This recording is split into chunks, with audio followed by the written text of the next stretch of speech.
Bien, vamos a seguir hablando de este tema, también de la economía con respecto a este dato de IMASEC, la situación del pacto fiscal, esto y más. Ya estamos en contacto con el senador del PPE, presidente de la Comisión de Hacienda de la Cámara Alta, Ricardo Lagos Weber. Senador, ¿cómo está? Muy buenas tardes, gusto saludarlo. Hola, ¿qué tal? Muy buenas tardes, ¿cómo están?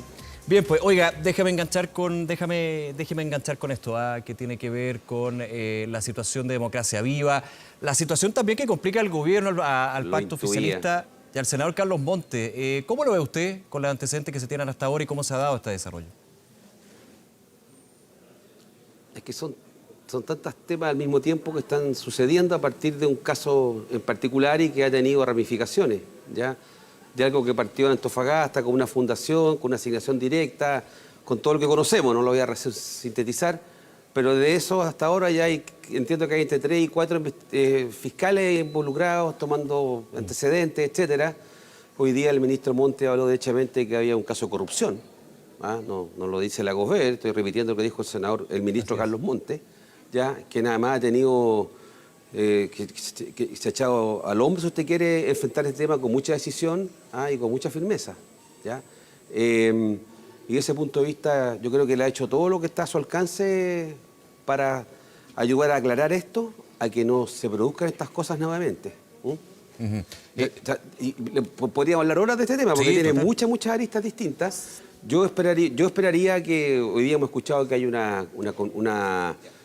se conforma una mesa de trabajo técnica, transversal, para hacerse cargo de este tema. Me parece bien que opere a la brevedad para evitar que se sigan repitiendo estas malas prácticas que hemos conocido, ¿ya? Muchos de nosotros, por lo demás, al menos del socialismo democrático acá en el Parlamento, que somos parte del oficialismo del gobierno, muchos de nosotros, la gran mayoría, diría yo, hemos observado cómo se desarrollan estos eventos, no hemos salido a dar nuestra opinión de buena primera, hemos esperado que se decanten los hechos y hoy día creo que está un poco más encaminado, aunque en una situación de mucha desconfianza pública, para ser bien franco. Hay que decirlo así. Por supuesto. Estamos muy por debajo todavía de llegar a ningún estado de estabilidad, etcétera, porque siguen apareciendo novedades, cambios de opinión de algunos dirigentes, etcétera. Y con la necesidad de atender el tema de fondo, digamos. Y la bancada del PPD... Del tema de fondo que el problema usted comprende que cuando usted tiene un ministro,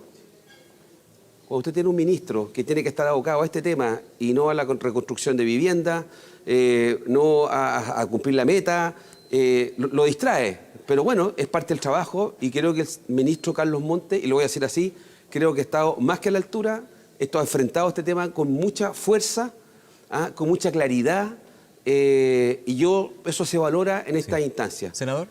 Espero además que en todo este tráfago que le pidieron la renuncia a su secretaria, que la sucesora se comience a tomar las riendas de la cartera, porque la subsecretaria que se fue era la encargada de la reconstrucción en Forestal, donde tuvimos el incendio el día 22 de diciembre.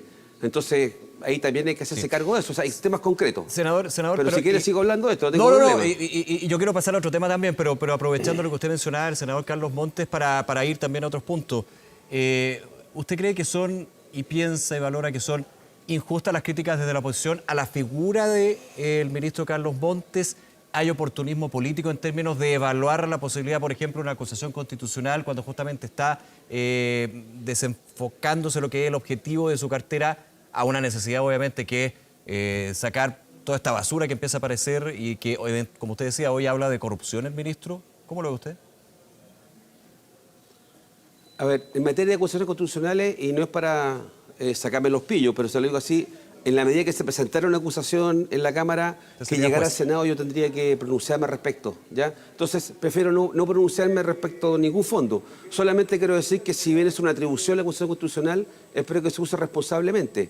Y vimos en el pasado que muchas veces esas acusaciones se ejercieron bien livianamente, de hecho varias de ellas no pasaron en el Senado ni en la Cámara de Diputados, pero generan un ruido. Y yo espero que no se trate de empatar con lo que ocurrió en el pasado, que hubo decisiones a mi juicio muy apresuradas y muy desmedidas que afectaron la marcha del gobierno del expresidente Piñera, pero yo esperaría que la hoy día oposición aquilate bien, evalúe bien la conveniencia o no de entrar en esa ruta. Tenemos tantos temas difíciles que abordar y en los cuales la oposición va a tener un rol protagónico. O sea, no me cabe duda que usted me va a preguntar seguramente después por el tema tributario, pensiones. Lo intuyo Y en muy eso, tal vez, no, es que yo creo que tal vez es en esa área donde tal vez pueda ejercer su musculatura la oposición, más que concentrarse en un caso que al menos el ministro Carlos Montes creo que ha estado más que a la altura de poder enfrentarlo, entendiendo que hay voces distintas, entendiendo que es parte de un ministerio, ¿ya?, en donde se produjo esta situación, y que claro, lo natural de algunos es decir, bueno, aquí tiene que responder el número uno, pero también hay una jefe de servicio, aquí hay una seremía que ya no está, aquí hay parlamentarios que han congelado militancia, han dejado la vicepresidencia de la Cámara, hay un partido que trataba de atinar.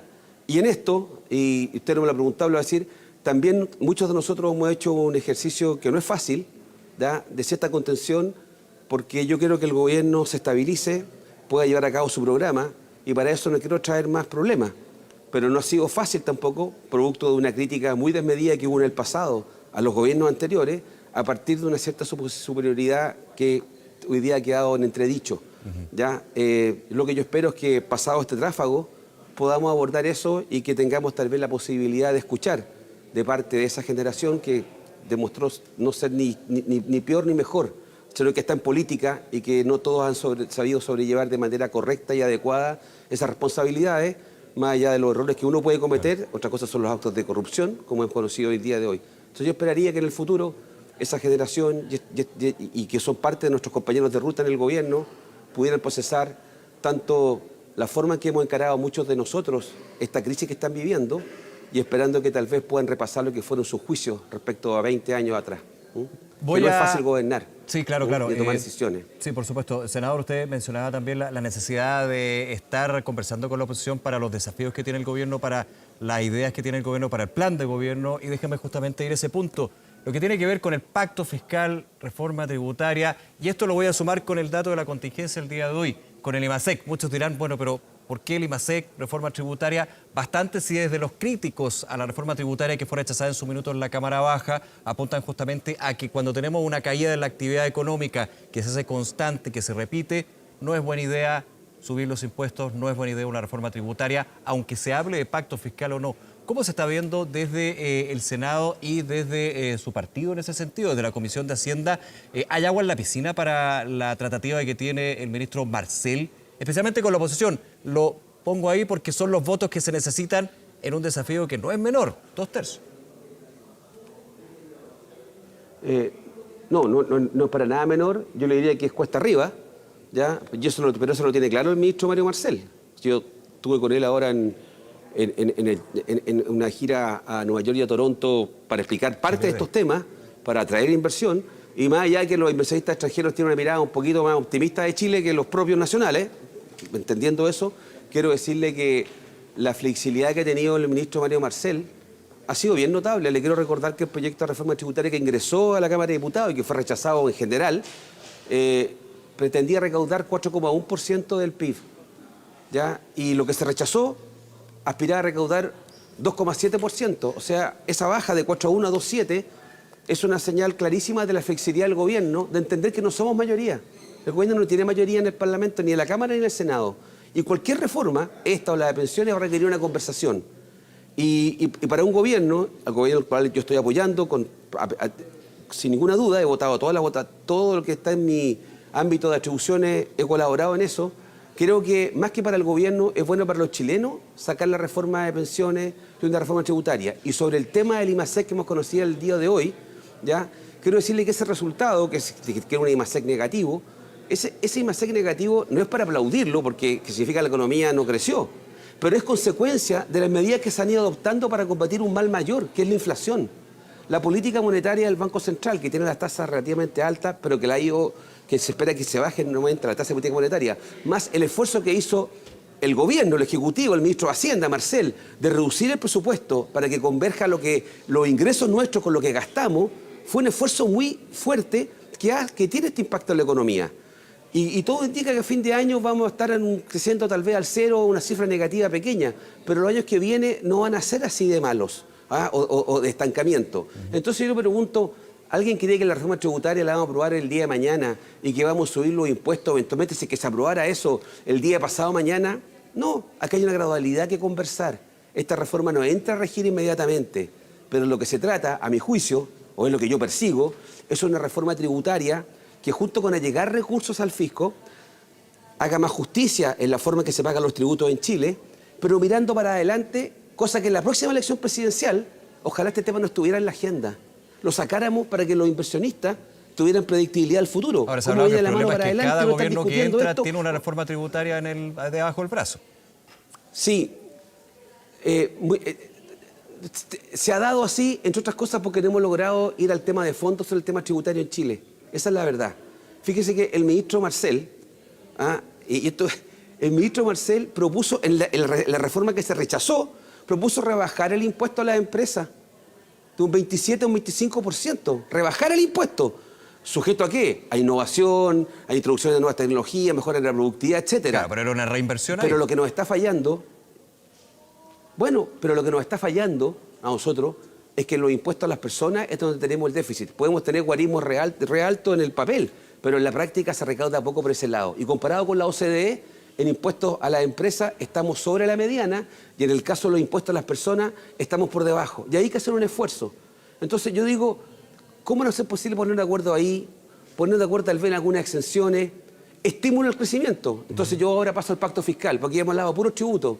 Yo creo que en el tema del pacto fiscal hay que tener más claridad en qué se van a usar los recursos y sobre todo, y aquí va a haber dolor, si es que llegamos a un acuerdo tiene que haber dolor en el sentido de todos tienen que poner su esfuerzo, el Estado va a tener que también hacer su esfuerzo de perfilar bien en qué va a gastar los recursos, no solamente los que le pueden llegar por la reforma, sino que los que actualmente... Sí, lo que pasa es que también había una crítica en términos de los destinos de esos recursos, senador, recordemos, porque cuando se rechaza el proyecto, se habla de, se perdió el tema de la PGU, se perdió el tema de esto, y luego en la cuenta pública se van sumando, bueno, si hubiera reforma tributaria, se hubiera podido hacer esto, a lo que voy, para ser súper en concreto, desde los críticos de la reforma tributaria se dice, bueno, pero ahora se siguen sumando elementos que nos obligan a aprobar una reforma tributaria que consideran negativa, mala, y que de alguna manera no tiene claro cuáles son los destinos de esos dineros, y de hecho, si efectivamente alcanza esa reforma tributaria para tantas necesidades, listas de espera, el CAE en su minuto también, otro elemento.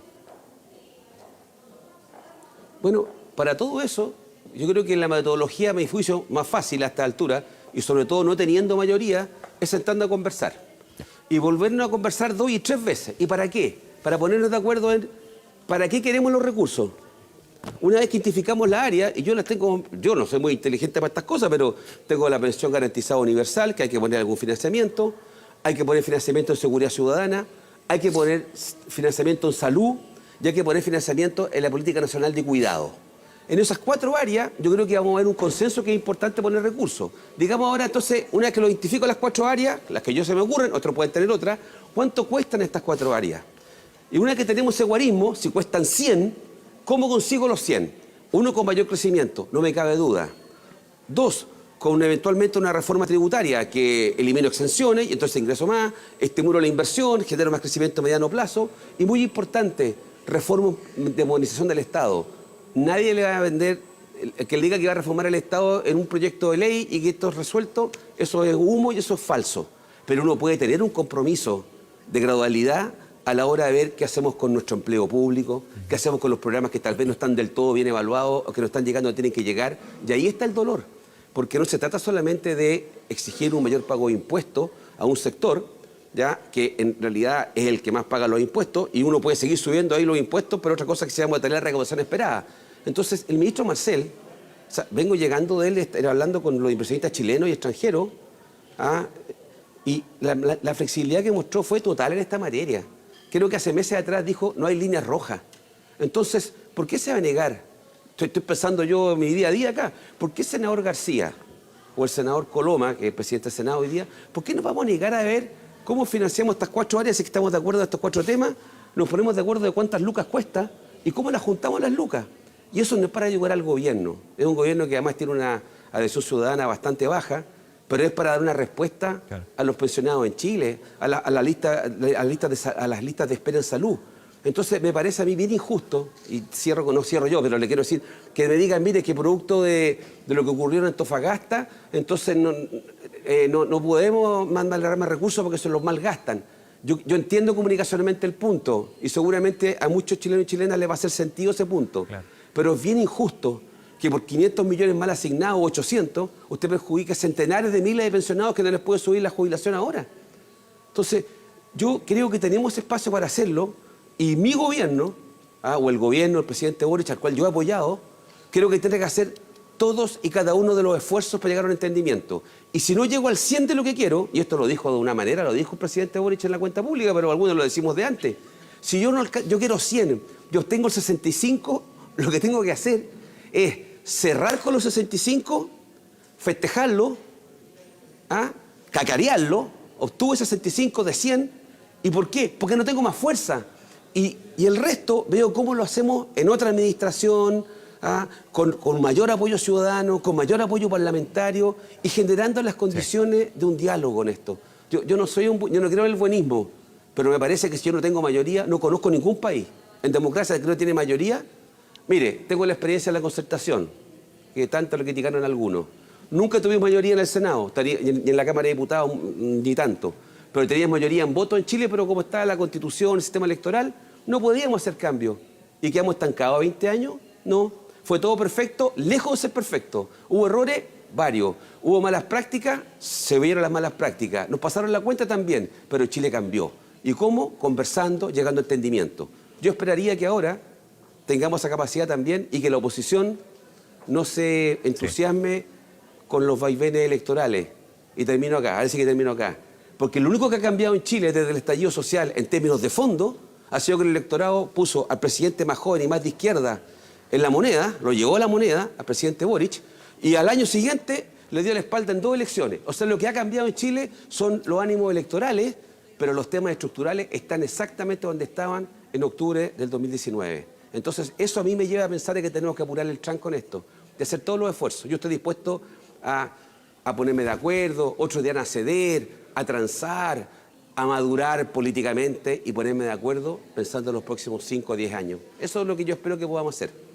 Puede ser ingenuo mi parte, pero bueno, a mi edad me puedo permitir esa ingenuidad. Senador Ricardo Lagos Ver, como siempre, muchísimas gracias por su tiempo y por conversar con nosotros, senador. Que le vaya muy bien, un abrazo.